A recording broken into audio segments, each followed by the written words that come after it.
नमस्कार दोस्तों, स्वागत है आपके इतिहास की क्लास में, हिस्ट्री की क्लास में आप सभी दोस्तों का स्वागत है। मैं ज़ैबीर, आप लोगों को आज जो मैं इतिहास की क्लास में आप लोगों को जो मैं क्लास चला रहा था, पिछली क्लास में जो मैंने इल्तुतमिश के बारे में बताया था, उसी के साथ में अब उसके आगे हम कंटिन्यू करते हैं बेटा। तो उसके आगे कंटिन्यू करते हैं तो आएगा इल्तुतमिश के उत्तराधिकारी कौन-कौन से हुए, उनके बारे में चर्चा करेंगे। तो पहले हम इल्तुतमिश के बारे में 1-2 बातों को जान लेते हैं। इल्तुतमिश जैसे उसका शासनकाल 1210 से लेकर के 1236 तक उसका रहता है, ठीक? 36 से 40 के बीच में रज़िया सुल्ताना शासन करेगी। उसने कुछ महत्वपूर्ण कार्य किए थे और लंबे समय तक इसने शासन 1210 से लेकर 1236 तक इसने शासन किया। इसका मतलब ये इसने लंबे समय तक शासन किया। तो इसी वजह से इसे दिल्ली सल्तनत का वास्तविक संस्थापक बेटा इसे माना जाता है। दिल्ली सल्तनत का वास्तविक संस्थापक किसे माना जाता है? तो इल्तुतमिश को माना जाता है। और एक वजह और ये भी रही है कि दिल्ली की गद्दी पर सुल्तान की उपाधि के आधार पर बैठने वाला पहला शासक था। यानी कि उस भारत में सुल्तान की उपाधि किसी ने धारण की, तो कौन शासक था? जिसका नाम था इल्तुतमिश। वो भी वैधानिक उपाधि यानी बगदाद के खलीफा के द्वारा इन्हें उपाधि प्रदान की गई थी। इसी वजह से इसे दिल्ली सल्तनत का वास्तविक संस्थापक कहा जाता है। और साथ ही साथ में इसने कुछ ऐसे महत्वपूर्ण कार्य किए जो जैसे नई मुद्राएं चलाई, चांदी का टंका चलाया, तांबे का जीतल चलाया। उसके बाद में इसने एक प्रथा चलाई जिसका नाम था इक्ता प्रथा। इक्ता देने वाला सबसे पहला मोहम्मद गौरी था। उसके बाद में इसने इक्ता प्रथा को कंटिन्यू प्रथा के रूप में चलाने वाला व्यक्ति कौन था? तो इल्तुतमिश था। उसके बाद में इसकी जब मृत्यु होने के बाद में इसके 5 संतानें थी। तो एक शासक बैठता है, कुछ ही दिनों के लिए बैठेगा, उसका नाम था रुकनुद्दीन फिरोज। वो बड़ा अयोग्य था और बड़ा क्रूर शासक था, मौज-मस्ती वाला शासक था, यानी कि अय्याश टाइप का व्यक्ति था। मगर उसके साथ-साथ में उसकी जो माँ शाह तुर्कान थी, वो भी ठीक नहीं थी। इस कारण वहाँ की जनता जो थी परेशान थी। तो रज़िया सुल्तान ने क्या किया कि भाई एक बार क्या हुआ कि नवाज़ के समय में रज़िया सुल्तान लाल वस्त्र पहन करके नवाज़ के समय में वहाँ पहुँच जाती है। तो वहाँ पर लोगों ने उनसे जब पूछा कि क्या बात है, क्या दिक्कत है? तो रज़िया सुल्तान ने अपनी बात को रखा और कहा कि अगर आप लोग हमारा सहयोग करें, तो हम गद्दी पर जब बैठे शासक बने, तो हम आप लोगों की यहाँ जनता की सारी अच्छे कार्य करेंगे और ये कार्य करेंगे, ये बदलाव करेंगे। तो लोगों ने सपोर्ट किया, कहा हाँ ठीक है, बढ़िया है। तो रज़िया सुल्तान को गद्दी पर बैठाल दिया गया। यानी कि रज़िया सुल्तान को जो बैठाने वाले लोग थे, वो कौन थे? यानी कि इल्तुतमिश ने एक चालीसा का गठन किया था जिसका नाम था तुर्कान-ए-चालीस चहलगानी।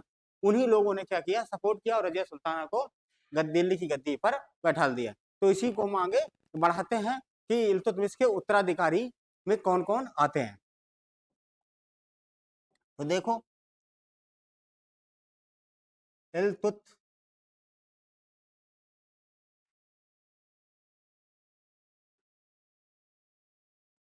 इल्तुतमिश के उत्तराधिकारी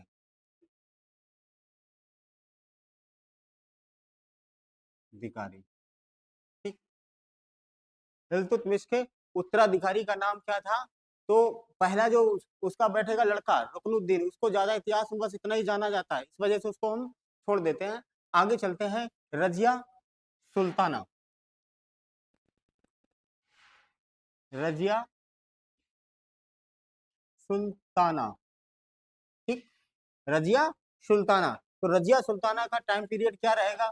1236 ईस्वी से 1240 ईस्वी तक बेटा। 1236 ईस्वी से लेकर के 1240 ईस्वी तक रज़िया सुल्ताना शासन करेगी। और इस बीच क्या-क्या होगा? तो इस बीच की सारी घटनाओं के कुछ इंपॉर्टेंट घटनाएँ जो घटित हुई, उन पर हम बात करेंगे। क्या कार्य किए, क्या बदलाव किए, क्या कैसे उसने शासन किया, ये सारी बातों पर हम लोग चर्चा करेंगे। तो भारत की एकमात्र महिला सुल्ताना थी। भारत की क्या थी? भारत की एकमात्र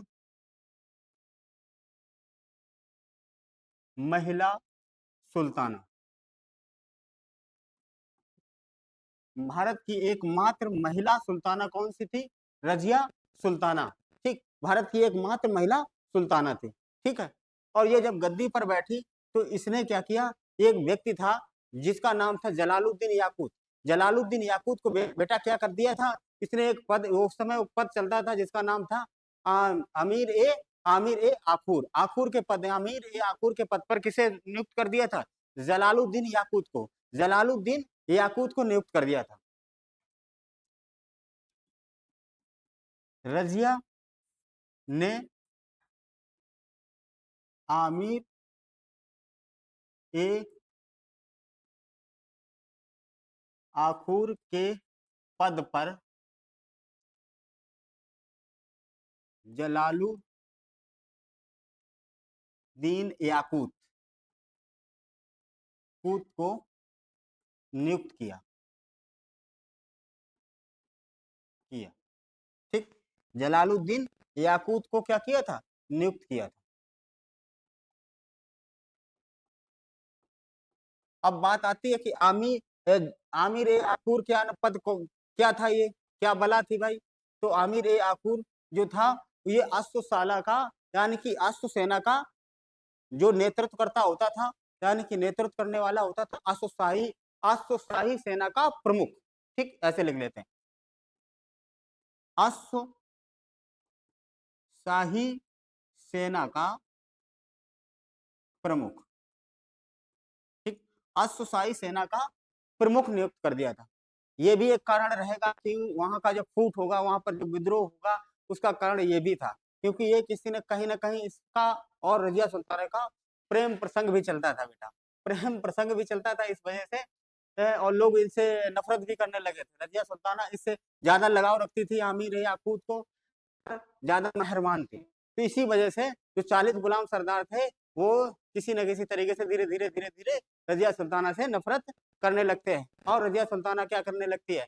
दरबार में आएगी, खुले मुख से आएगी, टोपी पहन करके आएगी, है कोट पहन करके आएगी, पुरुष के जामा में आएगी। तो ये भी एक कारण था बेटा। ठीक, तो ये पद पर नियुक्त कर दिया था। और उसके बाद एक विद्रोह होता है, जो पहला विद्रोह होगा, पहला विद्रोह किसके द्वारा किया जाता है रजिया सुल्तान के विरुद्ध? तो कबीर खां के द्वारा। कौन थे? कौन खां थे? कबीर खां। ठीक, कबीर खां, इसके द्वारा किया जाता। जैसे ये विद्रोह किया जाता है, वैसे रजिया सुल्तान को उसके जानने वालों ने, विभागों ने उन्हें बता दी, जानकारी दे दी कि तुम्हारे विरुद्ध कबीर खां षड्यंत्र कर रहा है विद्रोह करने के लिए। तो रजिया सुल्ताना ने फिर क्या किया? कबीर खां को इस विद्रोह को होने से पहले, विद्रोह होने से पहले ही उसे दबा दिया बेटा। उसके बाद दूसरा विद्रोह जो होता है, विद्रोह वो किसके द्वारा होता है? तो भटिंडा के गवर्नर कौन थे? तो भटिंडा के बेटा, भटिंडा के गवर्नर थे, के गवर्नर अल्तुनिया,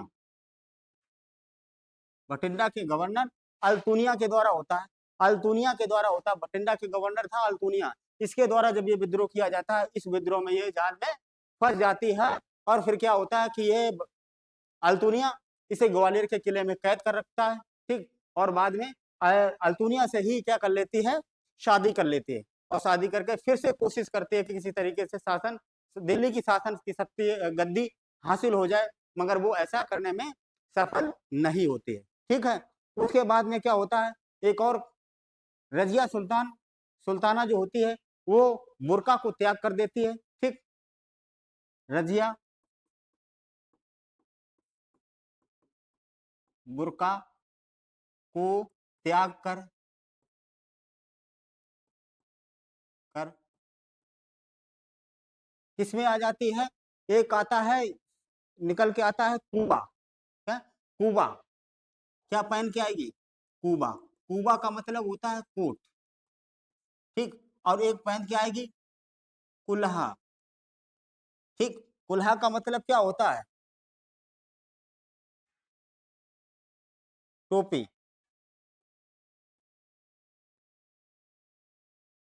इसका मतलब होता है टोपी। अब देखो, दरबार में एक खुले मुख से आएगी, कोट पहन के, जिसे कहा जाता था कुबा, और कुल्हा किसे कहा जाता है? टोपी लगा कर आएगी, टोपी। और ये काम करके जब आएगी दरबार में, तो और वहां का जो शासन प्रशासन को चलाने वाले लोग दरबारी लोग होते थे, वो धीरे धीरे इन लोग, क्योंकि इस्लाम धर्म में पर्दा प्रथा, बुर्का प्रथा या पर्दा प्रथा बहुत चलती है। तो जो पर्दा प्रथा इसे क्या त्याग करके जब इसने ये रूप में आया, धीरे धीरे लोग इससे और चिढ़ने लगे वहां पे, है इसको हटाने का भरसक प्रयास करने लगे, किस तरीके से षड्यंत्र के माध्यम से इसे हटाया जाए, गद्दी से हटा दिया जाए। ठीक है, ये था। और एक क्या और क्या किया गया था कि का नाम इल्तुतमिश ने यानी कि रजिया सुल्तान ने क्या और क्या काम किया था कि इसने तुर्कान ए चहलगानी का गठन किसके द्वारा होता है, तो इल्तुतमिश के द्वारा होता है कि गैर तुर्की सरदारों का एक गुट चालीसा बनाया था, किसने बनाया था, रजिया सुल्ताना ने बनाया था। ठीक है, यहाँ पर लिख लेते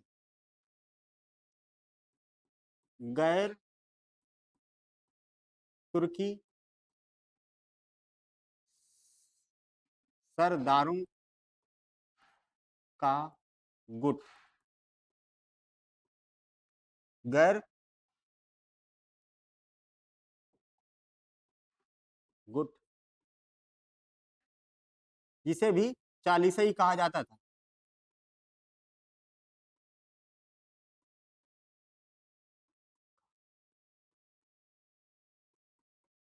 क्योंकि इनकी देख रेख करने के यानी कि एक पक्ष हो गया, एक विपक्ष हो गया। ठीक है, 40 गुलाम सरदारों का जो वो तुर्की थे, वो तुर्की सरदार लोग थे, अमीर तुर्की लोग थे जो चालीसा में थे। एक गैर तुर्की चालीसा का गठन करने वाला कौन था, याद रखना, गैर तुर्की पूछ लिया जाए कि गैर तुर्की चालीसा का गठन करने वाला कौन था, तो रजिया सुल्ताना थी। गैर तुर्की चालीसा का गठन करने वाला कौन था बेटा, तो रजिया सुल्ताना थी। रजिया सुल्ताना ने गैर तुर्की सरदारों का एक समूह बनाया और उनको भी उनकी देखरेख करने के लिए, क्योंकि उन्हें विश्वास नहीं रहा रजिया सुल्ताना इन पर, अब तुर्की अमीर गुलामों पर विश्वास करना इसने धीरे खत्म कर दिया था। तो इसकी वजह से उसने एक और गुट बना दिया जो उस पर निगरानी रखेगा और हमारी सेफ्टी करेगा। तो गैर तुर्की सरदारों का एक समूह बना दिया था, उसका भी नाम रखा गया था 40, उसमें भी 40 ही लोग थे। ठीक है, ये काम किया गया। अब इनकी मृत्यु कब हो जाती है, तो याद रखना, रजिया सुल्ताना की मृत्यु कब होती है,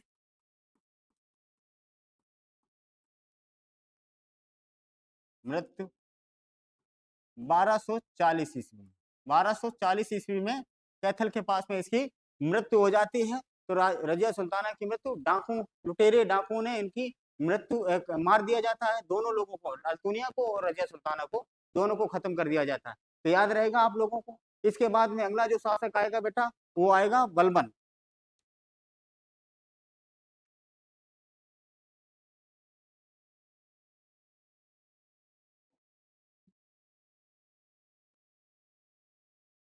आइए चलते हैं, बलबन के बारे में समझ लेते हैं। बलबन क्या था, बलबन, इसका शासनकाल कब से कब तक रहेगा, तो 1285 से 65 से लेकर के और 1287 तक, 1265, 1265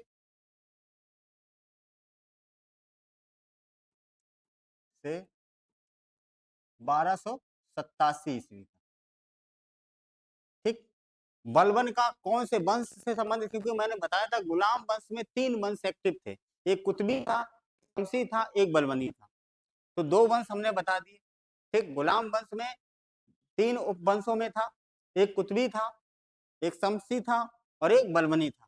तो बलबन किस वंश से था, इसका वंश बेटा था वल्लवनी वंश, वल्लवनी वंश से संबंधित था। ठीक है, हाँ, पहला सुल्तान था जिसने राजत्व सिद्धांत को प्रतिपादित किया था। ठीक, पहला सुल्तान तान जिसने राजत्व सिद्धांत को प्रतिपादित किया,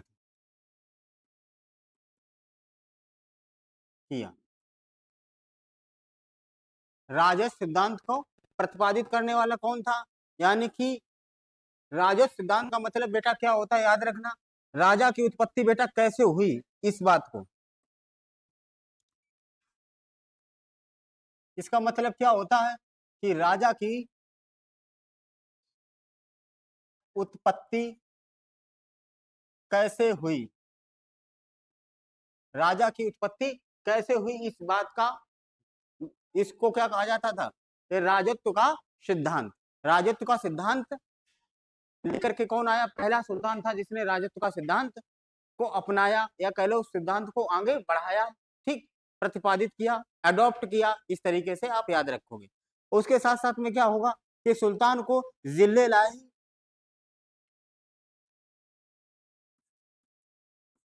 सुल्तान को जिले अल लह कहकर के पुकारा गया, ठीक, जिले लहा कहकर के बुलाया गया, ठीक है। तो इसका मतलब क्या होता, खुदा की प्रति छाया, इसे क्या कहा गया है, जिले लहा मतलब क्या होता है, खुदा की प्रति छाया, खुदा का रूप या खुदा की प्रति छाया, ठीक, इसे कहा जाता है। और साथ साथ में सुल्तान के पद को क्या किया था इसने, नियामत ए खुदाई, सुल्तान के पद को, के पद को क्या बना दिया था, नियामत वत ए खुदाई। अब नियामत ए खुदाई का मतलब क्या होता है, नियामत ए खुदाई का मतलब होता है खुदा का, अल्लाह का प्रतिनिधि, खुदा का प्रतिनिधि, ठीक, खुदा का प्रतिनिधि, ठीक, खुदा का प्रतिनिधि, ठीक। सुल्तान के पद को क्या कर दिया था इसने, नियामत ए खुदाई का पद बना दिया था, यानी कि इसका मतलब होता है ये क्या है, अल्लाह का प्रतिनिधि है, अल्लाह जैसा काम, अल्लाह हम बंदे हैं, हम जैसा अल्लाह हमें आज्ञा देगा, हम आप पर हुकूमत करते हैं, शासन प्रशासन करते हैं, जो भी अत्याचार करते हैं, जो भी नियम कानून बनाते हैं, ये सब अल्लाह की ही देन है, ठीक, ऊपर वाले की देन है, खुदा की ही देन है, ये अल्लाह का मैं हूँ क्या, प्रतिनिधि हूँ, ठीक, ये कार्य। अब एक और बात याद रखना, इसके कारणों की हम चर्चा कर लेते हैं कि इसके कौन कौन से बेटा कार्य थे, कार्य कौन कौन से थे, इस पर भी हम बात करते हैं बढ़िया से। तो आइए अगला पेज ले लेते हैं, इसके कार्य, कार्य, ठीक, कार्य। तो पहला इसका क्या कार्य था कि इसने जो नीति अपनाई थी शासन प्रशासन को चलाने के लिए, लौ एवं रक्त की नीति का जारी किया था, बलबन ने लौ एवं रक्त की नीति जारी की थी, बलबन ने लौह एवं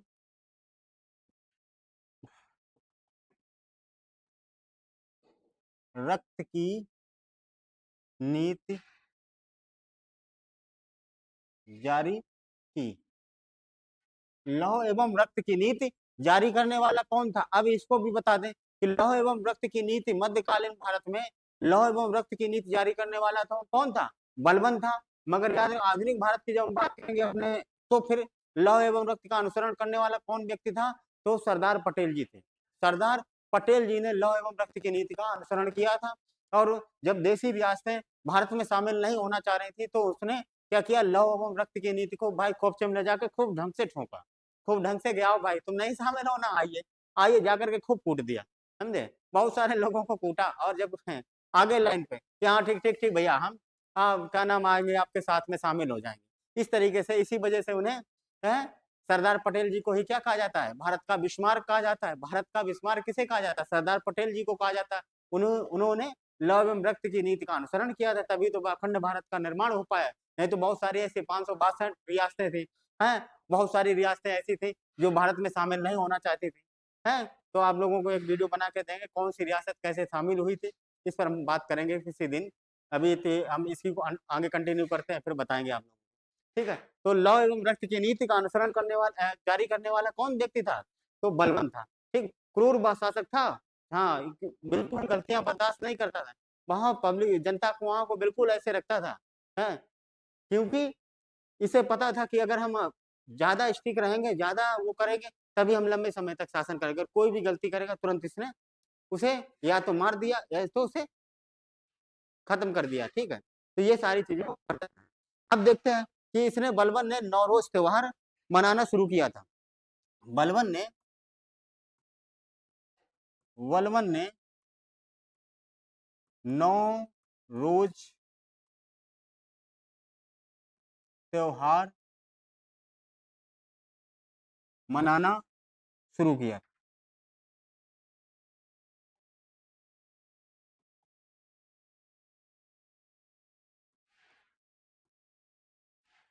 शुरू किया।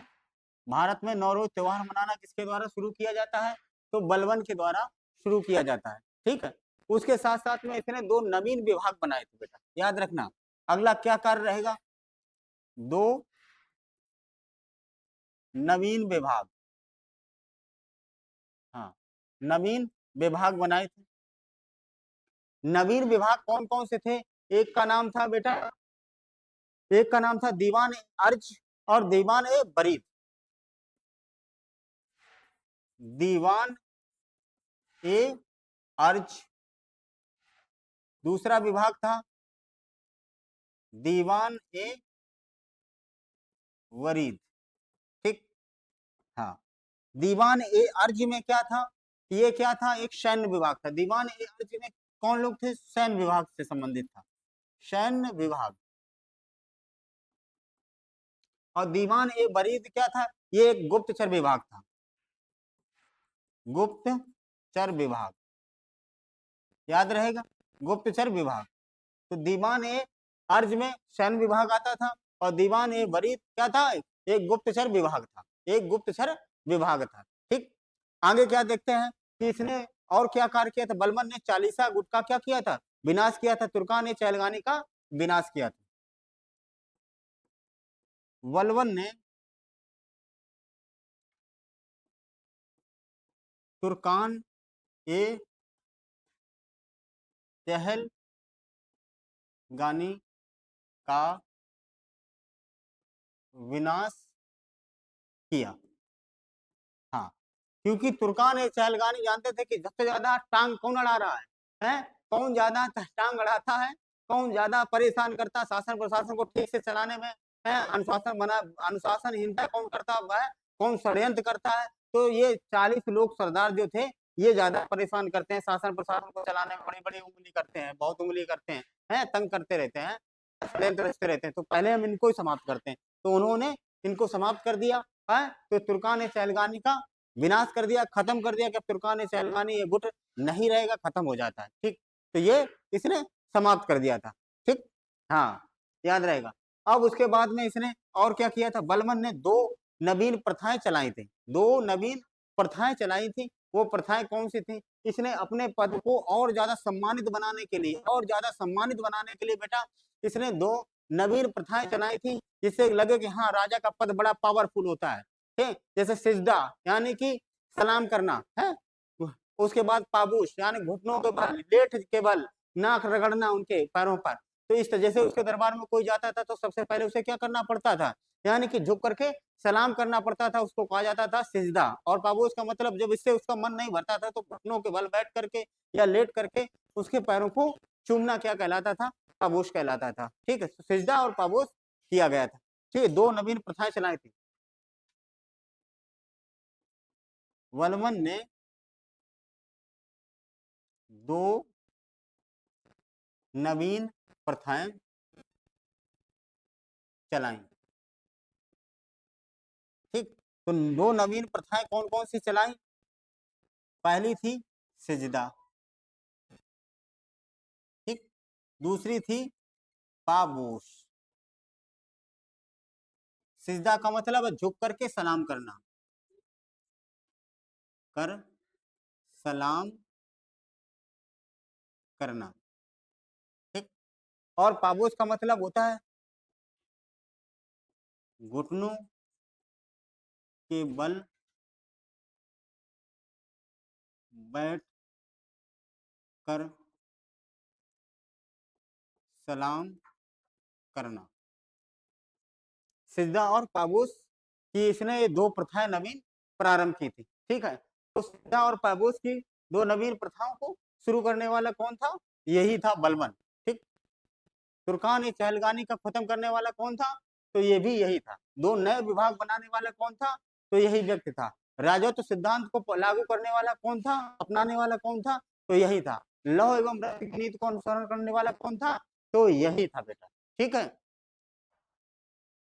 ये थे हमारे कुछ बलबन के बारे में और इल्तुतमिश के बारे में कुछ महत्वपूर्ण जानकारियां। आई होप, हमें आशा है कि ये वीडियो आप लोगों को जरूर पसंद आएगा। अगर आप लोगों को ये वीडियो हमारा पसंद आए तो आप हमारे चैनल को जरूर लाइक करें, कमेंट करें और अपने दोस्तों के साथ शेयर करें। और अगर आप लोग ऑफलाइन हमारी क्लास लेना चाहते हैं तो आप हमारे यहाँ एक कोचिंग है, त्रिबा में चलती है, पर्ल अकेडमी के नाम से। और पर्ल अकेडमी के नाम से ही कोचिंग का नाम कंपटीशन की ऑनलाइन भी क्लास हम लोग देते हैं। तो आप ऑफलाइन आकर के हम लोगों से दिए गए नंबर पर आप कांटेक्ट करिए और ज़्यादा से ज़्यादा लोग अपनी तैयारी को और बूस्ट कीजिए। Thank you.